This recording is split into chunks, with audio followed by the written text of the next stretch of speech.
Hi everyone, मी आचल पाटील. मी दर आठवड्याला fashion, lifestyle, DIY, travel, parenting या विविध विषयांवर व्हिडिओ घेऊन येत असते. जर तुम्हाला सगळ्या विषयांमध्ये इंटरेस्ट असेल तर माझं चॅनल नक्की सबस्क्राईब करा.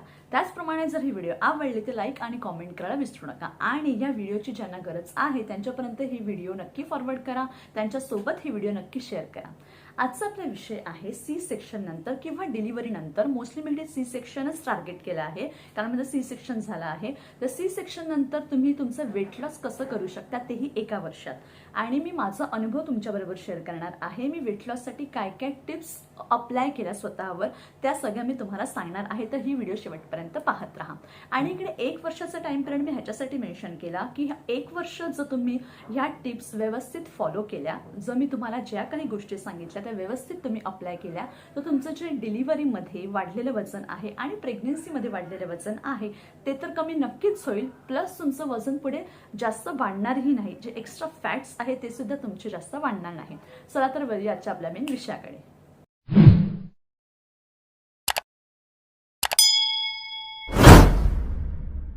मी तुम्हाला इथे 5 उपयुक्त अशा गोष्टी सांगणार आहे, 5 टिप्स देणार आहे. तर सगळ्यात पहिली आणि महत्त्वाची टिप्स आहे breast feeding. Breast feeding can reduce 300 to 500 calories each day from your body. Breastfeeding is the most ideal and effective way of weight loss. तुम्ही जेवढं जास्तीत जास्त बाळाला स्तनपान कराल, ब्रेस्ट फीडिंग कराल, तेवढं जास्तीत जास्त तुमच्या अंगावरचं फॅट आणि कॅलरीज रिड्यूस व्हायला मदत होते. म्हणून बाळ तुमचं 1-1.5 वर्षाचं होईपर्यंत तुम्ही त्याला रेग्युलर ब्रेस्ट फीडिंग करत जा. जर तुम्ही वर्किंग वुमन असाल, तुम्हाला जास्त ब्रेस्ट फीडिंग करणं पॉसिबल नसेल दिवसात, तर तुम्ही रात्री जेवढं शक्य होईल तेवढं बाळाला ब्रेस्ट फीडिंग करत राहा. आता सध्या कोरोनाची जी दुसरी लाट आली आहे त्याच्यामुळे आपण सगळेजण घरीच आहोत आणि न्यू मॉमीज ॲटलिस्ट 4 ते 5 महिने तरी किंवा मिनिमम 6 महिने तरी घरी असतात. तर जेवढं जास्त पॉसिबल होईल तेवढं बाळाला ब्रेस्ट फीडिंग करत राहा. त्याच्यामुळे तुमचं जे एक्स्ट्रा फॅट आहे, वाढलेल्या कॅलरीज आहेत, त्या बर्न व्हायला, रिड्यूस व्हायला खूप मदत होईल. तर आपली पहिली टिप होती ब्रेस्ट फीडिंग. आपली दुसरी टिप आहे drink plenty of water. C section नंतर किंवा नॉर्मल डिलिव्हरी किंवा सी सेक्शन डिलिव्हरी असतो, ब्रेस्ट फीडिंग आपण बाळाला करत असतो, त्याच्यामुळे आपल्या शरीरातलं पाण्याचं प्रमाण कमी होत राहते. तुम्ही जास्तीत जास्त पाणी पिया.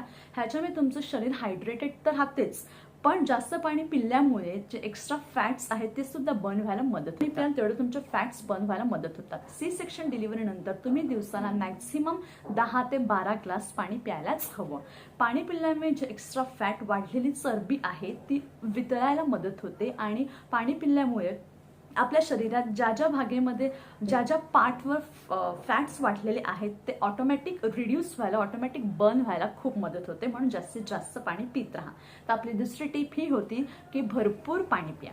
आपली तिसरी टिप ही आहे की डिलिव्हरी बेल्ट. तुम्ही डिलिव्हरी बेल्ट कधी यूज करू शकता? सी सेक्शन नंतर आपल्याला स्टिचेस टाके आलेले असतात, तर 40 दिवस तरी जाऊन द्या. आणि 40 दिवस झाल्यानंतर तुम्ही तुमचा डॉक्टरांचा सल्ला घेऊनच डिलिव्हरी बेल्ट जो मिळतो तो यूज करा. आता डिलिव्हरी बेल्ट यूज करण्यासाठी काही गोष्टी आहेत त्या तुम्हाला लक्षात ठेवायच्या आहेत. तुम्ही झोपताना किंवा जेवताना डिलिव्हरी बेल्ट लावू नका, तो काढून ठेवायचा. त्याचप्रमाणे डिलिव्हरी बेल्टमध्ये वेगवेगळ्या साईज मिळतात, large, medium, small, extra large. तर तुम्हाला कोणती साईज परफेक्ट फिट होते ती बघा. जास्त लूज बेल्ट निवडू नका, कारण तुम्ही जर जास्त लूज बेल्ट निवडला तर बेल्टचं जे मेन फंक्शन आहे आपलं पोट फिट बांधून ठेवायचं ते प्रॉपर होणारच नाही आणि तुमची चरबी कमी होणारच नाही. तर तुम्ही डॉक्टरांचा सल्ला घ्या 40 दिवसानंतर की कधीपासून आपण डिलिव्हरी बेल्ट यूज करू शकतो. डिलिव्हरी बेल्टचा आणखी एक फायदा काय आहे, तर आपण बाळाला ब्रेस्ट फीडिंग करायसाठी बसतो, तर बसल्यामुळे आपलं बॅक पेन, आपली कंबर आहे ती खूप दुखते.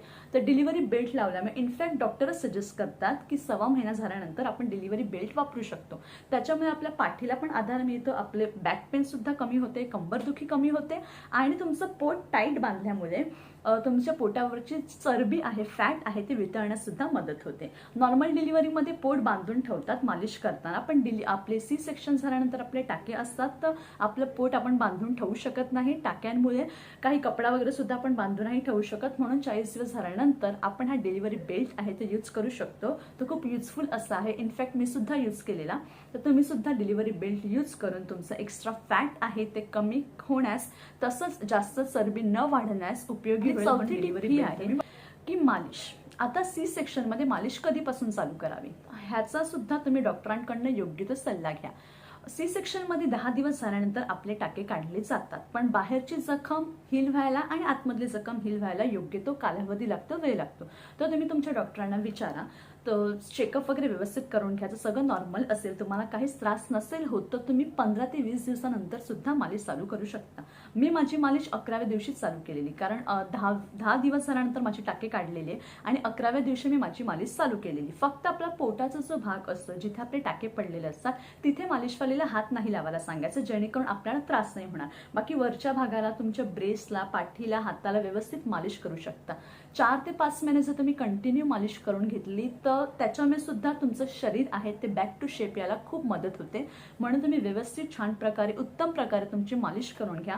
पण मालिश सुद्धा तुम्ही पहिला डॉक्टरांचा सल्ला घ्या. व्यवस्थित तुमचं प्रॉपर आतमधून बाहेरून व्यवस्थित चेकअप करून घ्या. तुमचे स्टिचेस आहेत त्या जागी सगळं जर व्यवस्थित असेल तरच तुम्ही मालिश करायला सांगा मालिशवालीला, किंवा मालिश करण्यासाठी हरकत नाही आहे. तर आपली चौथी टिप ही होती की पाचवी टिप ही आहे एक्सरसाइज. ऑब्व्हियसली डिलिव्हरी नंतर आपण हेवी एक्सरसाइज नाही करू शकत, but we can do walking. Walk as much as possible. तुम्ही जेवढं चालता, वॉकिंगमुळे 2 फायदे होतात. एक तर सी सेक्शनमुळे आपल्याला 3-4 दिवस एका जागेवर राहायला लागते, तर तुम्ही जेवढं चालता त्याच्यामुळे ब्लड क्लॉट्स पण होत नाही, आणि वॉकिंगमुळे तुमचे एक्स्ट्रा फॅट आहे, एक्स्ट्रा कॅलरीज आहेत, अनवॉन्टेड फॅट्स, ते रिड्यूस व्हायला, बर्न व्हायला खूप मदत होते. तुम्ही घरातल्या घरात चालू शकता. पहिले 1 ते 2 महिने आपल्या शरीरात वीकनेस असते, तर जास्त वॉकिंग नका करू. ॲटलीस्ट 15-20 मिनिटं दिवसाला चालत जा. बट आफ्टर 2 to 3 मंथ्स जेव्हा तुम्हाला रिलॅक्स फील व्हायला लागते, जेव्हा तुम्हाला ओके फील व्हायला लागते फिजिकली अँड मेंटली, तेव्हा जास्तीत जास्त वॉकिंग करत राहा. फोनवर बोलताना, आपल्या फॅमिली मेंबर्ससोबत बोलताना, फ्रेंड्ससोबत बोलताना, जेवढं पॉसिबल तेवढं घरातल्या घरात वॉकिंग करत जा. वॉकिंगचा खूप जास्त फायदा आहे. वॉकिंगमुळे तुमचे fat, extra calories, extra fat reduce आणि बर्न व्हायला खूप मदत होते. नॉर्मल एक्सरसाइजच्या आहेत, योगा बोला, मेडिटेशन बोला. Please ignore background noise here. तर योगा, मेडिटेशन सुद्धा तुम्ही ट्राय करू शकता, बट योगा किंवा एक्सरसाइज चालू करण्याच्या अगोदर तुमच्या डॉक्टरांचा सल्ला नक्की घ्या. तर अशा प्रकारे या 5 टिप्स होत्या. सगळ्यात पहिली टिप ही होती की breast feeding. Second tip, drink plenty of water, भरपूर पाणी प्या. तिसरी टिप, तुमच्या बॉडीला प्रॉपर मसाज घ्या after doctor consultation. Fourth tip is delivery belt use करू शकता. And fifth tip, exercise, walking. 6वी टिप अशी आहे, म्हणजे एक्स्ट्रा टिप ही मी तुम्हाला देत आहे, कारण मी तुम्हाला सांगितलं फक्त 5च टिप. हेल्दी डाएट तुम्ही घेऊ शकता. तुम्ही तुमच्या डॉक्टरांना विचारा. डाएट प्लॅन सुद्धा डिलिव्हरी नंतर सुद्धा डाएट प्लॅन आपण फॉलो करू शकतो, पण डॉक्टरच्या रिकमेंडेशनने, डॉक्टरांकडनं प्रॉपर डाएट प्लॅन लिहून घ्या. तुमच्या शरीराला ॲडवर्स अफेक्ट नाही झाला पाहिजे, किंवा तुमच्या बाळाला नाही झाला पाहिजे. कारण डिलिव्हरी नंतर बाळ आपल्या अंगावरचं दूध पित असते, तर आपल्या शरीरामध्ये पोषक तत्व, सगळे घटक व्यवस्थित प्रमाणात, सगळ्या प्रमाणात, व्हिटॅमिन, झिंक, सगळे घटक आपल्या शरीरामध्ये जाणं खूप महत्त्वाचं असते. म्हणून कोणतंही डाएट फॉलो करायच्या अगोदर डॉक्टरांचा सल्ला नक्की घ्या. तर अशा आपल्या 7 टिप्स होत्या. So you can apply this tips. आता इथे मी माझा अनुभव तुमच्याबरोबर शेअर करते की 1 वर्षामध्ये मी काय काय केलं की ज्याच्यामुळे माझं वजन जास्त वाढलेलं नाही. तर सगळ्यात पहिली आणि महत्त्वाची गोष्ट म्हणजे मी 10व्या दिवसानंतर जेव्हा माझे टाके काढले, तर 11व्या दिवसापासून मी माझी मालिश चालू करून घेतली. माझा पोटाचा जो भाग आहे, जिथे आपले टाके असतात, तिथे ऑब्व्हियसली हात नाही लावून दिला. बाकी माझ्या पूर्ण बॉडीची छान आणि उत्तम प्रकाराची मालिश झालेली आहे. 1 महिना मी प्रॉपर मालिश करून घेतली. तर सगळ्यात महत्त्वाची गोष्ट ही की प्रॉपर छान प्रकारे शरीराची तुमच्या मालिश करून घ्या. दुसरी गोष्ट मी ही केली की डिलिव्हरी बेल्ट मी यूज केला. ऑब्व्हियसली मी फक्त 1च महिना यूज केला. मला जास्त आय डोंट नो, मला कम्फर्टेबल नाही वाटलं त्याच्यात, तर मी 1च महिना फक्त यूज केला डिलिव्हरी बेल्ट. आणि त्याच्यानंतर नॉर्मल छोट्या मोठ्या एक्सरसाइज असतात, एकदम हलक्या फुलक्या एक्सरसाइज 10-15 मिनिटाच्या, त्या मी 1-2 महिने केल्या सकाळी सुरुवातीला. पण त्याच्यानंतर मला वेळ नाही मिळाला, कारण निदांत रात्री झोपायचं नाही, तर सकाळी लवकर उठणं, एक्सरसाइज करणं पॉसिबल नसायचं. म्हणून मी आय गेस 1-2 महिने पण नाही, हार्डली फक्त 10 ते 15 दिवसच सकाळी केल्या. माझी कझन आहे, तिच्याकडनं मस्त व्हिडिओ वगैरे मागवून घेतली, पण मला एक्सरसाइज करणं पॉसिबल नाही झालं. जर तुमचा बाबू म्हणजे झोपत असेल रात्री वगैरे व्यवस्थित, बाबू किंवा बाबी तुमची मस्त रात्री वगैरे व्यवस्थित झोपत असेल, तर सकाळी लवकर उठून तुम्ही एक्सरसाइज वगैरे करू शकता. पण माझं निदान रात्रभर झोपायचं नाही नीट, त्याच्यामुळे मला सकाळी लवकर उठून एक्सरसाइज करणं पॉसिबल नव्हतं.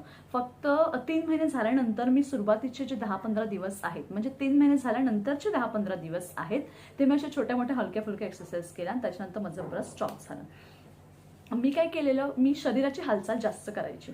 म्हणजे मी जसं तुम्हाला सांगितलं, वॉकिंग तर माझं असायचंच, म्हणजे फॅमिली मेंबर बरोबर किंवा फ्रेंड्स बरोबर फोनवर बोलताना मी कंटिन्यू चालत तर असायचीच. बट घरात सुद्धा मला पहिल्यापासून पण असं बसून राहायला नुसतं आवडत नाही. असं ऍक्टिव्ह असलं का मला खूप असं छान वाटते. नुसतं असं बसून राहिलं का आळशीपणासारखं वाटते. म्हणून जेव्हा 3 महिन्यानंतर मला असं प्रॉपर एकदम असं ओके फील व्हायला लागलं छान, तेव्हा माझी घरातली कामं सगळी सुरू झाली. म्हणजे मी जेवण वगैरे करायला चालू झाली, घरात लादी पुसणं, झाडू मारणं सगळं चालू झालं, घरात छोटी मोठी कामं चालू झाली. त्याच्यामुळे काय झालं, शरीराची व्यवस्थित छानपैकी हालचाल होत गेली, मुवमेंट्स प्रॉपर होत गेल्या. म्हणून आपल्या बॉडीवरचं जे एक्स्ट्रा फॅट आहे ते ऑटोमॅटिक रिड्यूस झालं, ऑटोमॅटिक बर्न झालं आणि मला एक्स्ट्रा असं काही करावंच नाही लागलं. म्हणजे डिलिव्हरी नंतर माझ्या घरात इथे काम करायला बाई होती लादी वगैरे पुसायला, पण तिने 3-4 महिन्यात काम सोडलं. तर त्याच्यानंतर ते आतापर्यंत मीच घरात लादी पुसते. आणि इनफॅक्ट लादी पुसायला मॉप वगैरे सुद्धा वापरत नाही, मला नाही आवडत. तर मी आपल्या पारंपरिक पद्धतीने म्हणजे कपडा वगैरे घेऊन असंच लादी पुसते. तर त्याच्यामुळे काय होतं, आपण वाकून लादी पुसतो म्हणून पोटाचा जो भाग आहे तो ऑटोमॅटिक आपला कमी होतो. वाकल्यामुळे एक्सरसाइजच होते ती आपली आणि त्याच्यामुळे पोटाची चरबी सुद्धा वाढत नाही, पोटाचा भाग सुद्धा माझा वाढलेला नाही आहे. वाढलाय पण म्हणजे ऑब्व्हियसली डिलिव्हरी नंतर आपलं थोडं तरी पोट राहते, एकदम फ्लॅट नाही होत, पण जेवढं जास्त वाढायला पाहिजे तेवढं वाढलं नाही, व्यवस्थित छान प्रकारे आहे. तर अशा सगळ्या गोष्टी मी केल्या. म्हणजे घरातली हलकी फुलकी कामं म्हणा, त्याच्यानंतर एक्सरसाइज 10-15 दिवस, डिलिव्हरी बेल्टचा यूज आणि पाणी आता मी भरपूर पिते. डिलिव्हरी नंतर पाणी पिण्याचं माझं प्रमाण खूप वाढलेलं आहे. आणि मालिश, अशा ज्या 4-5 गोष्टी ज्या मी तुम्हाला टिप्स सांगितल्या त्याच मी सुद्धा अप्लाय करते आणि म्हणून माझी तब्येत अशी बारीक आहे, छान आहे. आता इथे मला तुम्हाला अजून एक गोष्ट सांगायची आहे की everyone has different body, so don't compare yourself with others. तुम्ही दुसऱ्यांबरोबर स्वतःला बिलकुल कम्पेअर करू नका, बिलकुल तुलना करू नका. ज्या मी टिप्स सांगितल्या आहेत त्या तुम्ही नक्की फॉलो करा. तुम्हाला तुमचं अचीव टार्गेटेड रिझल्ट्स आहे तर नक्की मिळेल. पण नेहमी दुसऱ्यांबरोबर स्वतःला कम्पेअर नका करत राहू की किंवा जास्त घाईघाई नका करू वजन कमी करण्यासाठी.